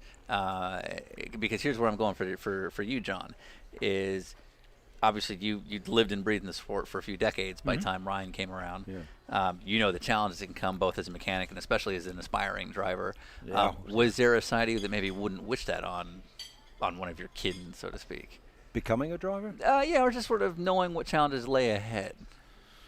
In other words, no, because it's a big challenge. And right. you have to have a challenge to get anywhere. Right, because I'm saying Ryan didn't go to college, right? No. Yeah. And a lot of parents would say, And no, he you're gave- going to but college. he gave up on that. Right, But the thing is, I'm not saying you're always too old to get an education. sure. But if you've got the opportunity to do what you love, Right. and your heart's got to be there, there's no point in sitting in the classroom. No, I agree. Absolutely. So going to our next guest will be Calvin Fish. And you've known Calvin for a while. Didn't he work with the team maybe? No, I didn't work with him. Or he drove the car once or yeah, something, right? yeah. He drove the So- Panos or something. But anyways, you're familiar with who he is and know he's been around. Any question you could think of for Calvin Fish, whether it's what'd you have for breakfast? That was something that's really simple. I don't know, but why did Calvin stop racing? There you go. That's it. excellent. Cool. Yeah. Whatever it is, but why did he stop racing? Sure. I don't think he should have. I mean, it's obviously a choice, but why? Mm-hmm. Yeah. So there's a name I'm going to put out here, and if you're inside the paddock, you know this name, and as a fan, you might not. But can you tell us a little bit about the legend that is Decal? Who is Decal? I don't know his real name. Paul Kelly. Yeah. Paul Kelly. Yeah. Okay. Who is he and what is he? Okay, he would What tell, is a great yeah, tell the story of Decal, like Yeah. as you would see it. Decal He showed up He would show up. He would get to a racetrack by roughly what time? Like 80s? in the 80s. Yeah. In the 80s, he would turn up at every racetrack and then look to work for somebody. But he would work for pittance. He would end up fueling a car. He'd sweep the floor. He would work for just about nothing just to work on a race He team. just wanted to be in race. And he was the scruffiest. But personally, if you talk to him, he's a real personal guy. Right. But he's so annoying. He's so annoying. I mean, he doesn't go away. I mean, you're trying to get something done, and he's talking to you. And I never knew his name. I say, Decal, I've got to get this done. Okay, I'll see you later. And 15 minutes later, he'd be back again. Yeah. And then he'd say, is there anything I can do?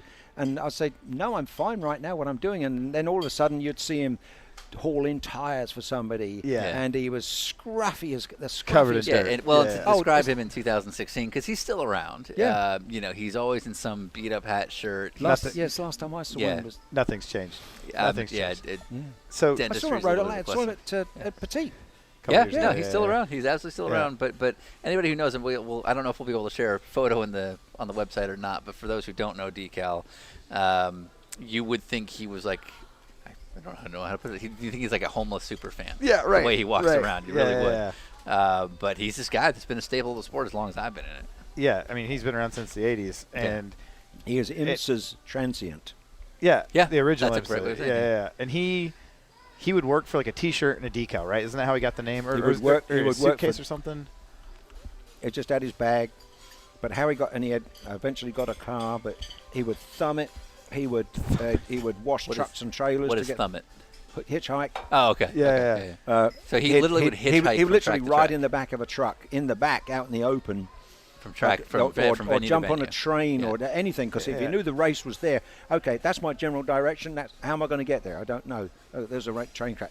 It became a rail car. For the folks at home, this is not a cartoon character. He's That's an right. actual person. Actual person. Didn't he have like a briefcase with stickers all over it? That's how he Yep. got the nickname Decal or something. But I remember you told me a story once of how like you were pulling out of a track and it was like a back-to-back weekend or something. And as you're pulling out of the track late at night, the race is over, everybody's tired or whatever, and you got to overnight it or something to the next track. And he's hitchhiking at the front gate. It might have been like Watkins Glen to Road America or something. I think that was the Daytona. That was the Paul Revere Daytona to Watkins Glen the next day, and we'd all have to drive overnight. Yeah. Oh, wow. Because we had a race overnight, and then we had a 6-hour at Watkins Glen. That coming weekend. And the story you told was that he was at the front gate, like trying to get a ride with some of the teams, and you guys didn't pick him up. Yep. And then you got there like the next day, and he was already there. He got there before us, and he's still got a smile on his face. Yeah. But proud of it. Yeah. I don't know if he ever did actually work for John Senior, because I think he annoyed him. Yeah. Yeah. But you never knew who he was working for, and then eventually they would give him a shirt because they didn't really want him to be associated with the team. Right. But then they'd give him a shirt, and very rarely he would get a jacket. But he was toes sticking through his shoes, and totally worn out, no soles left in him. Yeah, and he would be right there. Right. Yeah. So Decal, he worked for Compass 360 as a fuel person, fuel guy a couple of years ago, and that's how I got to work with him. Yeah. But I remember you came to one of my races, and you turned the corner and see him, and you go, "Decal's still around!" It blew your mind. You're like, "He's still here." Yeah, that's the legend of Decal. I wanted to point that one out. So last story is you and I got to work together. And this is actually something you did help me with my career. You took a loss on building Nissan Sentras from Mike Johnson at Archangel. Yeah. In return for me to get to drive. Yeah. So that was something you did for my career, which was really important. Yeah. And so we had to work together, not only as driver and crew chief, but then when Mike was driving, I was kind of like a team manager, and you were a crew chief. Yeah. And I'm 19. 19. Yeah. And so that was a really interesting work environment. And then on top of that, the cars were delayed because of parts from Nissan. We had all these. Well, you had all these promises, and then we had to work a grocery car to make it work on the racetrack. Yeah, it was our first race was our best result, which was our first race we did at Barber, pouring rain. Mike Johnson driving, we ran 8th in ST2. This is when there was 2 ST classes. Wow. This was the shitty one, and the rule book was sucked to the cars, and they wouldn't listen to what we needed. It was pretty much what it is now. So we go to Barber, and our truck driver, because this is like a throw together team kind of thing, and our truck driver forgets to turn the airbags on in the ride for the riding quality of the truck. So one of the car, well, the only car that was done at the time, was sitting on the bottom of the trailer, bouncing, and it's right. bouncing and bouncing and bouncing, and it finally bounces up and lands sideways in between the two things. Oh, and wow. so we get there, we park the rigs. It's like, here we go, we're going ST racing. All right. And as I'm like, Dad's like at registration or something, so I'm like leading the, like we're unloading the rig thing. And as I go to lift up the lift gate, the back bumpers of our car said Nissan across the back of them. So as I lift it up, I read Nissan up and down. And I'm like, ugh, and I just closed the door back down. I was like, go get Dad. So one of our guys who's volunteering goes and gets Dad, and he shows up, and I'm like, I don't want anybody to see this because we're gonna look like assholes when you see that this car is sideways. Right. And this is when like there was Facebook. Broke- You know what I mean? This is 2000. Broke the straps. 2002 or 3 or something. 2003, I think. Yeah, No, 3. Yeah. Yeah. And so the We car's broke sideways. It's just like, oh my God, we are wankers. All And the so coach work was smashed in. yeah, all the brand new race car, and it's destroyed before we get there. Right. So we have to like get the car to like get up and over on the thing. And so the joke about my dad as a kid, we used to have paintball campouts. We'd have all the kids over. Yeah. If somebody broke a gun, like something broke on a paintball gun or whatever, he could fix it with a quote old English trick. That was like my friend Clay's thing as a kid. Oh, your dad's always got some old English trick or old English tool that he could fix stuff. So in typical John fashion, he's got like a jack on one corner and a jack on the other with blocks of wood, and they're like teetering and everything. He's like, all right, 2 pumps on that side, 1 pump on this side. Yeah. And what he's trying to do is get it to fall and land. We get it to jack it and let it fall back on its, because it went down between the ramps, and then once the two wheels were on the ramp, we could then jack it up, and then we had to balance the car on a jack in front and back and get them to move over, so it was a couple of inches at a time, and the car was actually on the ramps then. Because the truck wasn't fitted for that narrow of a car. Yeah, we had to fit. We was a prototype truck basically for a race transport, and we fit a SD car in it. From the ramps, it went down between the wheels of the tractor trailer onto the ground. Yeah, and it was like. So as we're jacking it up, Mike Johnson's standing there, no faith. He's like, it won't work. And it's like, dude, the car's already f***ed. Like, what are you worried about? Scratching the paint? So literally he's jacking up, and the whole plan is like it's going to fall and land perfect on the ramps. And Mike's freaking out. He's like, no. Clunk. Lands perfectly. And I was like, old English trick. Got it. So fast forward to that season ends, thankfully. And then we go to do Daytona and Homestead. And I don't get to drive at Daytona, and I was pissed about it. And then both cars had problems, so it worked out fine. And then at Homestead, I was going to drive with a guy named Robert. I can't remember the guy's name now, but he was a touring car guy from World Challenge, gentleman guy, nice guy, super friendly. And we kept breaking fifth gear because our cars were turds. And so right off the bat, this guy goes out and he breaks fifth gear. And so it's like, all right, we need it. We're shifting into this is at Homestead on the oval. Right. We're shifting to fifth at like NASCAR turn 3. Sure. So he goes out and he drives for like an hour, and he comes in and we do the driver changes. It's a 3-hour race. And I get in and they're like, yeah, just go drive, like do the best you can without fifth gear. And I get in the thing. As I'm pulling out of the pit lane, I've driven this car a bunch now. I tap the foot on the brakes, and when I tap it, the pedal like almost goes to the floor. And I'm like, that's never happened before. So we get going. The driver guy had never told us. Yeah, not a word. He's just like, wow. Yeah. Here you go. So I'm pulling out of the pit lane, and I'm like, this is my second car race of all time. Third, my one SCCA Formula Mazda race. That's Mazda, VIR. Out in California. And then now Homestead. This is my third race of my life in a car. And I'm in ST, which is awesome.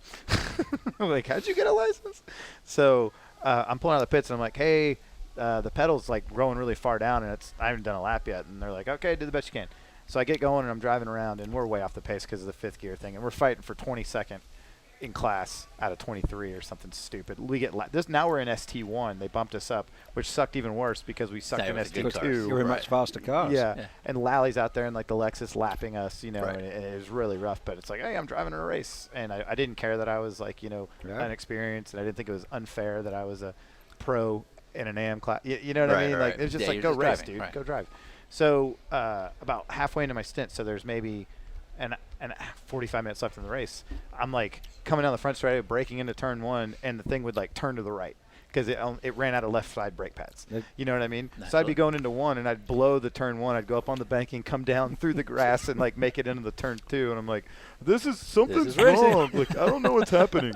So finally, there's a yellow with like 20 minutes to go. Yeah. And they're like, go ahead and we'll come in and we'll look at it. And so it's Mike Johnson, who runs Stevenson Motorsports now, if you're not familiar, who helped me a lot with my career, and my dad are standing there while they like Dad takes off the left front wheel and someone else is taking off the right front wheel, and Mike's got his head in the window, and they both look down at the rotors, and my dad's face is like, ugh, like no. And Mike looks at it and he's like, okay. Like, just like nods, like affirms it, like, okay. And they both look at me, and Dad's like, don't go. And Mike's like, good to go, clear to go, clear to go. And I like literally. I said, there's no brakes. I pull out of the pits, like looking at both of them, like the little kid, like I'm like, what? And I just drive out on the racetrack, and I'm like, I don't know what to listen to. What do I do here? Yeah. Dad's like, no. The boss is like, yes, and they both know racing, so like, I don't have a clue. So finally, like, we get going again, and there's a yellow pretty quickly for a car that ran out of brakes and crashed into turn 5 at Homestead, the middle back straightaway. They're like, okay, full course caution, go ahead and catch the pack. And I'm right behind Joe Fox, and it was in a Porsche that he was driving with Tracy Crone. And they're like, catch the pack, and I'm like on Joe Fox's bumper, and we're going pretty fast, but it's yellow. And you've got no brakes, right? Well, I did the last time. Okay. I made it through the last corner, and I go down into turn 5 under yellow at like 100 miles an hour, and I pressed the brake pedal, and it might as well have been a clutch pedal because it went to the floor and it came right back up and nothing happened. And I was like, so I'm pumping. I'm like, there's like nothing. It's like, you nothing. There's nothing there. Right. And I'm like, so I downshift 5th to 4th or 4th to 3rd to try to slow the thing down. Right through the rev limiter, like doesn't do anything. And I'm like, go 3rd to 2nd, like right. I'm not slowing down, and I'm literally pumping like crazy the whole time. I go into the gravel trap. I hear 2 things. I hear, that's me skipping across the gravel track, and then boom, right into the tire barrier. Under yellow, the car they're fixing is like 20 feet to my right. Good job. Yeah, so under yellow, I go stuffing it into the thing, bigger than and like huge crash. The car goes up in the air in the back, slams back down, and I'm like, okay, well, that's my first crash. Pretty solid, 100-mile-an-hour impact in a wall. Good to go. Yeah, so I get out of the car, and it's pretty close to pit lane to where I was, so I left. I'm like, okay, I'll walk back, and nobody's like, you need to go to the emergency center or anything like that. No. Like literally, I'm like, okay, and I walk back. So they go and they get the car on the flat tow and they bring it back and they drop it off, and Johnson gets in it and he starts it and he's pissed. He's pissed that I didn't drive it back. He's not. He's like still runs. You could have drove it back. Come back. And I'm like, it doesn't have a brake pedal. Like there's fluid in the tires because the brake puck. It had a center piston, and the piston pushed out. It had melted the rotor or the pad over it like an ear, and it's welded together. I still have it. It's welded together, brake and rotor. Piston, and no fluid left in the system whatsoever, which is why the thing was going to the floor. Right. And Mike's like, you could have drove it back. But you could have. You could have drove it back. I was like, and then what? And then the man that was paying all the money, Wayne Press was not impressed. He was not too happy with that. Thinking about the the Panos experience, do you is there a reason that it's not more public that Johnny O'Connell should have been hit for attempted murder? So you're familiar with how Johnny O'Connell tried to murder Dario Franchitti, right? Yeah. Everybody knows that story. Yeah. Okay, good. So we don't need to go into that. Tell the plane crash story. Oh, in front of the house? Yeah. Well, you move to the country and people tell you, oh, it's really quiet out here. We've had so many car accidents out in front of the house. People turn around in our driveway and doesn't even look back out in the road. They get hit. Yeah. People getting hurt. And it's just kids rolling cars over in the front garden. It's just a straightaway too. It's just a simple straightaway. Yeah. And one Saturday afternoon, walking up through the pasture, and I hear this awful noise, and I look up, and there's a plane. Because we live right next to an airport. Right next to our property borders 2 runways. The guy took off, apparently didn't lift the yoke enough, and tried to miss the trees at the end of one of the runways. Clipped some trees with the right side wing. Tried to make it back to the airport. And came down and clipped 2 trees on the adjacent, our next door neighbour's property. Right. And I just watched it. I just watched the guy. It tore the left wing off. The plane nosedived right in our front yard. And it happened so fast, I thought it hit the front of the house. Right. I ran through the house and I could see it burning in the front yard. Yeah. So I ran back out and. Didn't you think? I think you told me that you thought because I was at Laguna Seca that weekend for IMSA as a mechanic, and I think you said that you opened up the back door expecting the living room to be on fire. Yeah, I opened the back door and I thought the house was on fire. There was so much fire. I'm looking right out the front window. Yeah. So I ran down and the smoke was incredible because all the plastic was burning. Yeah. Tried to kick the window and get in. My next door neighbor arrived. Mr. Patrick. Mr. Patrick. Yeah. Gave me a hammer, and I just went into the smoke, and I remember you cut your index Yeah, cut knuckle my- and your ring yep. knuckle, everything down to the bone. Yeah, right, sliced right through. through the windshield, right? Yep. Yeah. And when I got the door open, it was just such a mess in there, and then I just couldn't even get it. The flames were incredible. Yeah. I had to back out and just recover because my lungs were full of that smoke. Yeah. And they told us afterwards that the fella died on impact. Yeah. There's no way he could Yeah, have. you couldn't have done it. because they left that whole thing there overnight Yeah. and closed the road. Sheriffs guarded it, and the next morning they then cut him out Yeah. Which is just incredible. in the daylight.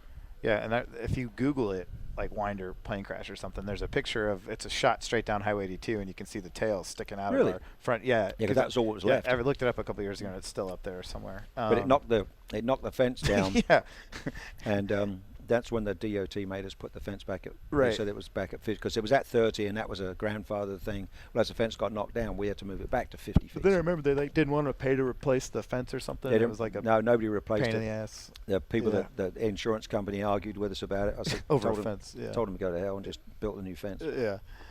Yeah, we've had a pretty interesting time in Winder since we moved there, and I still think it's Mom because she's gone through so many crazy stories in her life. She's the nexus of crazy shit Yep. happening that we're all surrounded by. Yeah. Because we had the guy Yes. get shot Across the street. across the street. Five By the o'clock. way, 5 o'clock in the morning, and the old lady on Mother's Day drove off the road. She went down the ditch, flipped upside down, and landed on the fence post. The car pointing skyward. Yeah. The fence post was right under the engine oil pan, and all she wanted was a little dog, and a dog was thrown out in the accident. Oh. And the little dog was just sat there on the grass waiting for her. Oh, dog's Oh, fine. dog was fine. Dog was fine. Oh, yeah. All I heard was Little- dead dog in little- that whole story. A little Yeah, collie thing. Yeah, And she yeah. couldn't get out the car because the car was skyward. It was Right. on Mother's Day. Right. yeah. And a drunk drove her off the road.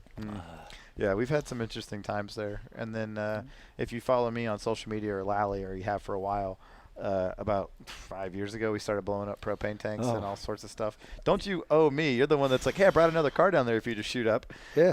Well, we took one of the Sentra bodies down. That's right. One yeah. of the ones we couldn't use. Yeah. The cars that cost us $1, we had it left over from the Sentra program. Yeah. And then I'm in the workshop one day and look up because I didn't always leave the gate open to the shop, and there's some sheriffs up there and they're Oh, talking. So I say, hang on a minute. So I walk up the driveway, and they're setting this. What was it? The Propane. pyrite. What's that chemical? you- Oh, yeah, not anthracite. I always say anthracite. It's thermite. The thermite targets. Yeah, and they're yeah. doing that in propane bottles. And this old lady apparently called up and said there's bombs going off over at the airport. Yeah, And somebody's then bombing the we had airport. had quote unquote complaints from some of these neighbours about all the gunfire going off. And I said, and there was 2, and then there was 3, and I looked down the driveway, and there's 5 cars, and they're out of sight all the way down to the street. The driveway's full of sheriff's cars, and they're all walking up the driveway. Where are they? So I said, well, they're all down in the back pasture, and they said, have they got hearing protection? And so I said, they've all got hearing protection, and they've got the shooting glasses on. And I said, back there, having down in the hole at the lake, have they got a berm to shoot into? I said, yes. He said, well, we need to go down. So Mum's come out, and I said, we need to call the boys to tell them to stop shooting. Yeah. Well, as far as I remember, she couldn't get through to them, and all these sheriffs are walking down there through the pasture. I said, make sure you lock the gate because of the horses. And all of a sudden, this lot open up everything they've got, and these guys hit the ground. All of them hit the ground, and when they came back, they were laughing about it, but at that time they weren't because they didn't know if they were shooting at them. Yeah, Right. where that was coming from. Yeah, Right. right, Because I didn't bother going down. I thought, You hear and then rapid They're fire. on their own. Yeah. Yeah. Well, we were shooting the opposite direction of the house, obviously, which is where the berm is. But the berm and the lake and everything. I remember we just happened to unload a bunch of rounds like right at that point. Just as the cops showed up. Well, yeah, but we Yeah, didn't know they nicely were there done. yet. No, right? I understand. So I checked my phone because it's calling, and it was either your shop number or I think Mum. it was your shop Yeah, number it's Mum. actually because I knew there was a reason you were Well, calling. she came down to the shop to tell me. I said, well, call the boys, and I walked up to the sheriffs. Yeah. And then, yeah. Yeah, so I see Dad's shop calling. I'm like, uh-oh, like something's up, because they know we're Yeah. down here, obviously. Yeah. And as I see it calling, and I turn and look towards the house, which is, a half mile away or something. Yeah. I see these 5 sheriff walking side by side towards us, and I was like, oh shit, like what have we done? And then it turns out I went to high school with one of them, this kid David. That's right, yeah. And so I hadn't seen him in forever, and that was really funny. But the neighbors are like pissed because we're making us. And by the way, they shoot too. Yeah. And this is in the country, like this is what people do. And they came down and they're like, oh, you got a berm? You got hearing protection? Yeah. What do you got shooting? Like they were all in, they're like, cool, let's see it, you know.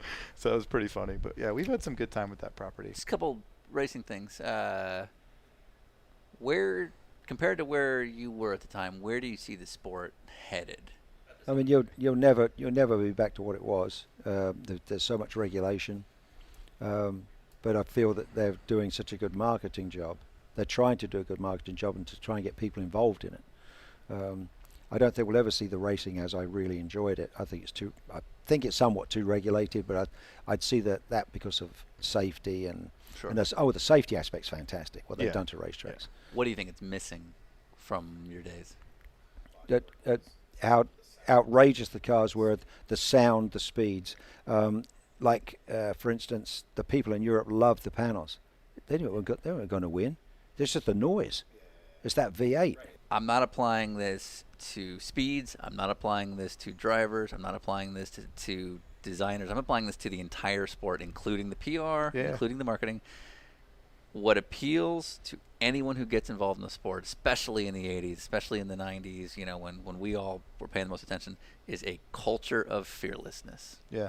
Where people were not afraid to push the limits of engineering, of driving, of cool marketing concepts, and the fearlessness is gone. Yeah, I agree. And across the board, we need to stop being afraid of people leaving because of X. We need to stop. We never want to compromise safety, but we need to stop being afraid of speed. We need to stop being afraid. Not to say that costs is. We all agree costs can go down, but I think we need to stop worrying about teams leaving. And hey, I'm definitely involved in one that's very likely going to be gone. Yeah. But we need to series need to stop being afraid of that, because I think their overreactions to that is what creates the problem. Yeah, absolutely. Because people are going to leave or they're not. Yeah. And so the culture of fearlessness is what is completely missing right now. And with that. With that. Hey, so. Continental's got the check.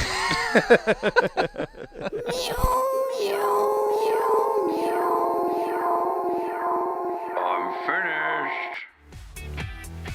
Wow, that was such a great episode. That guest really knew how to tell a story. Did you like that, John Eversley? Your dad, Ryan, who's clearly sitting next to me? You're welcome, Sean. I'm right here. All right. Thank you once again to John Eversley for telling us some amazing stories from the 1980s. I will say, I think racing would be a lot more interesting if team owners just pulled guns on each other.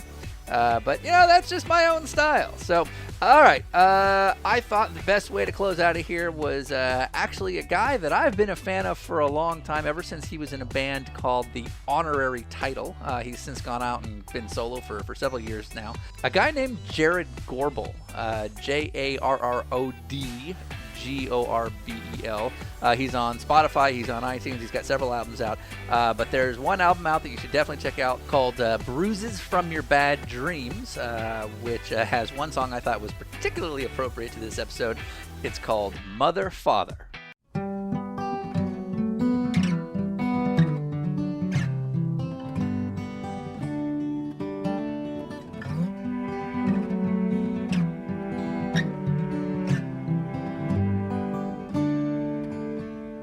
Mother, please don't worry. Yes, I am happy. Well, at least that is for me. Father, give me the courage. Life's turned so sudden. I lack the will or energy, but I found someone watching over me, steering us clear of tragedy. And I found someone watching over me, steering us clear of tragedy. How can I help? What do you need?